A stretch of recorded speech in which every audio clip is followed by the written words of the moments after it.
Level 1.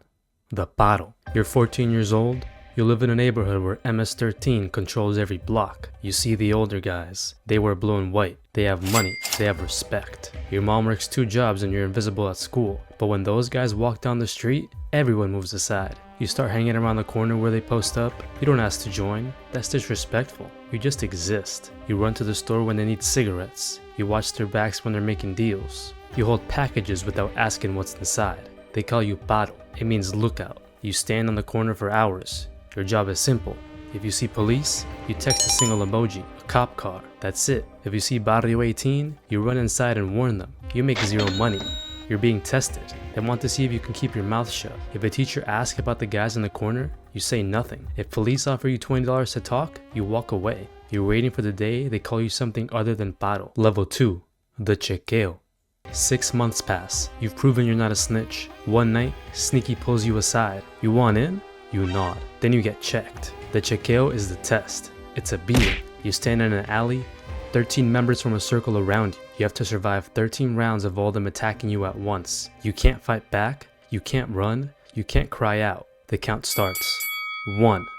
The fist hits your jaw. 2. A kick to your ribs. 5. You're on the ground. 8. You taste blood. 11. Your vision blurs. 13. It stops. You're on the concrete. Everything hurts. Sneaky helps you up. He hugs you. Welcome, homeboy. You're in. They give you the street name. You're Flaco, or Smiley, or Diablo. That name is your identity now. You still make no money, but now you have protection. You're family now. Blood in, blood out. Level 3. The Soldier. You're 16. You've been jumped in for a year. Now you get your first real job. You're a soldier. Your job is to move product. MS-13 controls a local drug trade. You don't touch it directly. You're the middleman. Someone drops a package behind a dumpster, you pick it up. You walk into a house 3 blocks away, you knock twice. Someone opens the door, you hand them the package. You leave. You get paid $200 a week. That's more money than your mom makes in 3 days. You buy new shoes, you buy a chain, you start to feel powerful. But the risk is real. If the police catch you with that package, you're going to juvenile detention. MS-13 doesn't bail you out. You do your time. You keep your mouth shut. That's the rule. If you snitch, you die. They will find you, even in prison. You also have to put in work. When the clique needs muscle, you show up. A store owner refuses to pay protection, you and 3 others walk in with bats. You smash the windows, you leave. Next week, the owner pays. A rival gang member is spotted in your territory, you grab a weapon and you go hunting. Level 4. The Veterano. You're 19, you've been in for 5 years, you've done time, 18 months in county jail for assault. You sat in a cell and never said a word to the detectives. You came out and the clique threw you a party. You earned your stripes. Now you're a veterano, a veteran. You're not doing the grunt work anymore. You have younger soldiers working under you. They kick up money to you. You take your cut, then you pass the rest to the palabrero. Your job is to manage territory. You control 3 blocks. You decide which corner the dealers stand on. You decide who gets to sell and who gets taxed. You also enforce discipline. If a younger member is getting sloppy, talking too much, or skimming money, you're the one who corrects him. Sometimes that's a conversation, sometimes that's a beating, sometimes he disappears. You make about $1,500 a week, you have a car now, a used Honda, you have an apartment, you have a girl, life feels good, but you're marked. The police know your face. You're in a database labeled verified gang member. If anything happens in your territory, they come to you first. You can't leave the life. There's no running. MS-13 is everywhere. Los Angeles, Houston, Long Island, El Salvador. The only way out is in a coffin or as a rat. And rats don't live long. Level 5. The Palabrero. You're 24. You've survived longer than most. You've been shot twice. You've been arrested 6 times. You've been to prison twice, but you never broke. The clique trusts you. You're promoted to Palabrero, the one who speaks. You're the leader of your local clique. You have 30 to 40 soldiers under your command. You control an entire neighborhood. Your job is management. You collect the money from all your veteranos. You take your cut. Then you pass the rest up to the ranflero. You hold meetings. The veteranos come to you with problems. Barrio 18 hit one of our dealers. The police raided the stash house. You make decisions. You give the orders. You also handle diplomacy. When another gang wants to negotiate, they come to you. When there's beef between two soldiers, you settle it. Your word is law.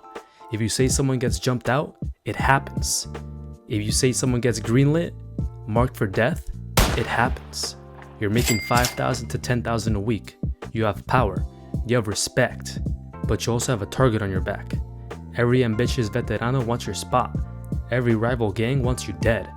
The FBI has a task force dedicated to taking you down. You don't sleep well anymore. You keep a gun under your pillow. You change where you sleep every few nights. You trust no one completely, especially not your girlfriend. The feds love to flip girlfriends. Level 6, the ranflero. You're 30 years old. You're ancient in gang years. Most of the guys you come up with are dead or in prison serving life. But you're smart. You're careful. You've climbed up to the top. You're now the ranflero, the regional leader. You control MS-13 operations across an entire city, even multiple cities. You have 5 or 6 palabreros reporting to you. You oversee hundreds of soldiers. You're not on the streets anymore. You operate from the shadows. You run the organization like a corporation. You manage the supply chain. You negotiate with the cartels for cocaine and heroin shipments. You set the prices. You control the distribution. You also handle the finances. MS-13 brings in millions. You have to launder that money. You open legitimate businesses, a car wash, a construction company, a nightclub. The money flows through them, getting cleaned. You're pulling in $20,000 to $50,000 a week. You live in a nice house. You drive a new truck. You wear expensive clothes. To your neighbors, you're just a successful businessman. They have no idea, but the pressure is crushing. The FBI has a wire on your phone. You know this, so you never talk business on phones. You meet in person. You speak in code. They're also dealing with international politics. MS-13 is not unified. It's a collection of cliques that sometimes cooperate and sometimes war with each other. You have to keep the peace, and you're connected to the shot callers in prison. MS-13's highest leaders are locked up in maximum security prisons in El Salvador and the United States. They send out orders through lawyers and coded letters. When they say move, you move. When they say someone dies, that person dies. You're powerful, but you're not free. You're a prisoner of the life you chose. Level 7, the shot caller. You got arrested. The feds finally built their RICO case. You're looking at 30 years, no parole. You're going to die in prison. But here's the thing, prison is where MS-13 really lives. On the streets, you are powerful. In here, you're a king. You're sent to a maximum security federal prison. Within a week, you've connected with the other MS-13 members inside. There are dozens of them. They run the prison. You become a shot caller. You're one of the leaders inside. You control what happens on your cell block. You decide who gets protection and who gets stabbed. You settle disputes. You enforce the laws. You also communicate with the streets. Your wife visits once a month.